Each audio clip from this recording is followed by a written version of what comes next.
Friends, आज बात करूंगी रोज़ प्लांट के बारे में। यदि आपके रोज़ में फ्लावरिंग नहीं हो रही है, फूलों का साइज़ बहुत छोटा है, जो कि अक्सर रोज़ प्लांट में समस्या हो जाती है, और इसके साथ में यदि प्लांट में नई ग्रोथ नहीं हो रही है, तो मैं आज आपको बताऊंगी कि आपको कौन सी चीज़ों का अपने रोज़ प्लांट के लिए इस्तेमाल करना है, जिससे कि प्लांट में ये सारी समस्याएं ख़त्म हों। पहले आपको मैं अपने सारे रोज़ प्लांट दिखा देती हूँ।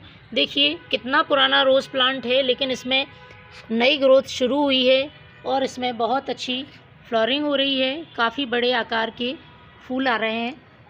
देखिए कितने बड़े आकार में फूल हैं, वजन से नीचे झुक रहे हैं सारी डालियाँ। पौधे की बर्ड्स का साइज़ भी काफ़ी बड़ा है। तो सही देखभाल और सही फर्टिलाइज़र के यूज़ से आप गुलाब में ढेरों फूल पा सकते हैं। बहुत से लोगों की समस्या होती है, नर्सरी से रोज़ लेके आते हैं, जब नर्सरी में जाते हैं तब तो उस समय उसमें फूल लगे हुए रहते हैं, लेकिन नर्सरी से लाने के बाद जब आप प्लांट लगा देते हैं तो उसमें फूल नहीं आते हैं। तो हमें कौन सी बातों का ध्यान रखना है नर्सरी से जब प्लांट लाकर लगाते हैं, और किस तरह से उसमें फर्टिलाइज़र का यूज़ करना है, इन सारी बातों पे आज चर्चा करूँगी। जो फर्टिलाइज़र मैं रोज़ प्लांट के लिए बताऊँगी, उनका इस्तेमाल आपको सभी वैरायटी के रोज़ प्लांट पर कर सकते हैं, चाहे वो देसी गुलाब हों या फिर हाइब्रिड गुलाब हों, ग्राफ्टेड रोज़ हों, सभी के लिए उपयोगी है। देखिए देसी गुलाब में भी कितने बड़े आकार की फ्लावरिंग हो रही है।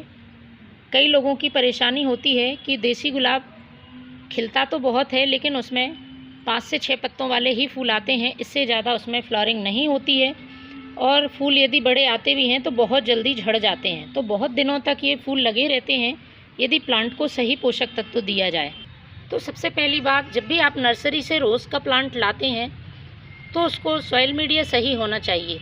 आप 50% नॉर्मल गार्डन सॉइल यूज़ करें, उसमें 25% किसी भी कंपोस्ट का यूज़ कर सकते हैं, और 25% आप रिवर सैंड का यूज़ करें।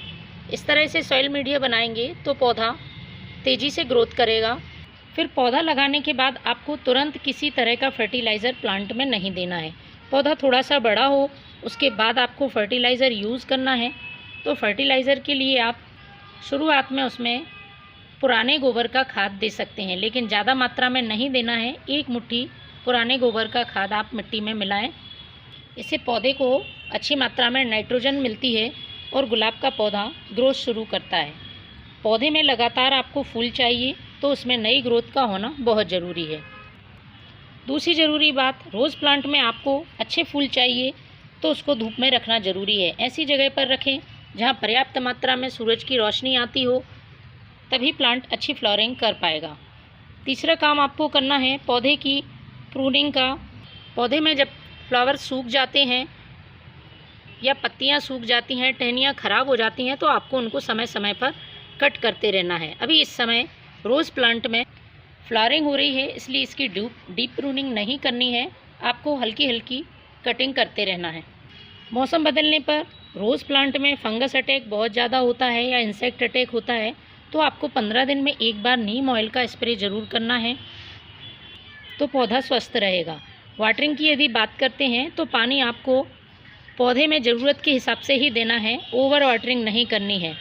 मिट्टी में पानी भरा नहीं रहना चाहिए, वरना रोज़ प्लांट फंगस की चपेट में आ सकता है।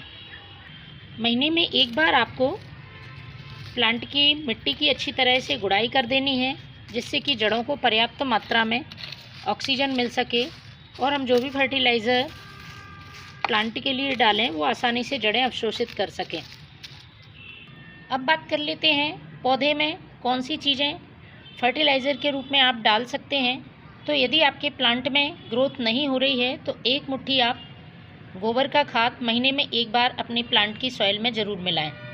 लेकिन यदि आपके प्लांट में फूल नहीं आ रहे हैं, और जैसा कि मैंने आपको पहले भी बताया, फूलों का साइज़ बहुत छोटा है, कलियां कम मात्रा में बन रही हैं, तो आपको इस तरह से केले के छिलके लेना है और उनको अच्छी तरह से सुखा लेना है। सूखने के बाद इनको आपको पीस लेना है, क्योंकि केले के छिलके में पोटेशियम अच्छी मात्रा में होता है, और पोटेशियम प्लांट में फूल लाने के लिए बहुत ही उपयोगी पोषक तत्व है। तो तो इस तरह से मैंने ये केले के छिलके का पाउडर बना लिया है। तो 2 चम्मच केले के छिलके का पाउडर और 1 चम्मच यूज़ की हुई चाय पत्ती। आप चाहें तो फ्रेश टी लीफ का भी इस्तेमाल कर सकते हैं। पॉट की साइज़ के हिसाब से आधा चम्मच चाय पत्ती का इस्तेमाल करें। यदि आप यूज़ की हुई टी लीफ का यूज़ कर रहे हैं तो आप धोकर अच्छी तरह से सुखा लें, उसके बाद ही इसका यूज़ करें। इसके बाद लेना है आधा छोटा चम्मच एप्सम साल्ट।